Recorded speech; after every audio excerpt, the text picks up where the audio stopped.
I'll introduce once again the director of MANanayaw, Mr. Rafael Ferland, and he will introduce to us the other team. Hiko, our director of photography. Patrick Gutierrez, our producer and consultant. Nico Fabelia, our production manager and assistant director. And Beatrice Calabeo, our writer. So I hope you guys enjoyed the film. If you have any questions, you may ask them now. And Hiko will answer all your questions. My name is Orly. I'm from jellicalblog.com, and my question is: have you always wanted to do this? Is this really something that you have been preparing for years before actually implementing the actual documentation of the entire film, or is this just a project that you just discussed with the team and just came about? I'm growing up with parents who are dancers. That's my mom, by the way. Stage one. Growing up with parents who are dancers. I always hear, it's always part of dinner conversations, yung mga hinanakit nila sa arts world here in the Philippines anyway. So parang, I always ask myself, is there a way I can address this somehow? So I guess subconsciously, yes. It's always been something that I've wanted to do, but never realized it until the opportunity came. Cine Totoo came, and that was the opportunity, and the team backed me up in this idea. Here's Patrick. I would say the beautiful thing about our group, yung mix namin, is we came from different backgrounds. Kami ni Chris, we have no idea what ballet is. When Raf invited me to shoot, I was just overwhelmed by the professionalism, and I was just really inspired. As in, I kept asking B and Raf, "Oh, what are they doing? Because I was just overwhelmed. I mean, ang ganda talaga eh." And I would always say the hardest part about shooting this film is keeping our eyes on the camera, because we'd end up just watching. Parang nakalimutan na namin na miss na namin lahat ng shots na kailangan namin. First of all, I would like to congratulate the team for having and for producing the film. Thank you. First question is, are you going to bring the film to the schools, especially yung mga specialized in dancing? Or kung wala, bakit hindi nyo sana siya i-pursue kasi maganda siyang avenue? And second is, in 5 years or 10 years, do you see as male dancers taking the center stage? And sa tingin nyo ba, kung magti-take over yung male center stage primarily in ballet, would it be successful? For the first question, we're actually arranging for all 11 Cine Totoo documentaries to have a school tour. So we'll be doing the rounds. I think we're hitting first UE or UP Baguio.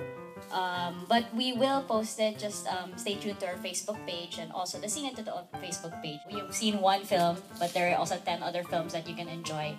And we really do want to hit the student audience, because these documentaries are really made to educate, the current generation. The question is, 5 or 10 years from now, do we think that the male dancers will take center stage? I think, correct me if I'm wrong here, there are ballet majors here. I think it's already settled and stamped in when you say ballet, it's really bida ang babae. Ganun talaga. And the job of the male is to support and highlight the female. And that's what prodded us to do a docu centered on the male, is because parang nobody, I think anyway, I feel that they have an important role to play and that they're not highlighted as much. Maybe in modern and contemporary art pieces, yes, the males have the opportunity to take center stage. But I think in ballet, that's just the way it is. Female talaga.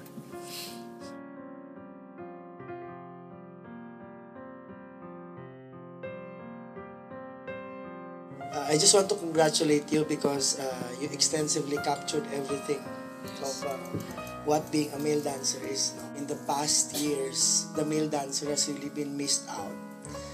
Kaya magandang persona talaga yung kay Sir Nonoy, kasi kahit din siya sasayaw ngayon, tuturo pa siya sa makiling. And all of my dancers that graduated from there are very well trained. What you did actually says that this is the right time for male dancers talaga. That we really need to support them. Hindi lang sila taga-support ng bewang ng babae sa pirouette. No? Kaya nga sinasabi ni Ma'am Edna na nag-retire doon si Sir Nonoy na pag-uwi niya ng bahay, wala silang kuryente. Umiinit yung dibdib ko kasi totoo talaga yun eh. I just would like to say that you really did a very good job, great job. No? And the epitome and the soul, I think, of the male dancer is really very much glorified. So it's something to be very triumphant of. So siguro lang, ang question ko lang, what's next after this? Kasi talagang ako, napabilib talaga ako. So congratulations. Okay. Thank you. Sabi raw, MANanayaw. It is a great idea that you want to bring it to schools around the Philippines, but how can my readers, the expat community in the Philippines, how can I say this, have access to your work? Well, the Cine Totoo 11, the 10 other directors, and us, we made a group. We're making a caravan. Actually, we made a caravan. It's called the Cine Totoo Caravan. And what we're planning to do is bring this caravan all over the Philippines. And as much screenings as possible.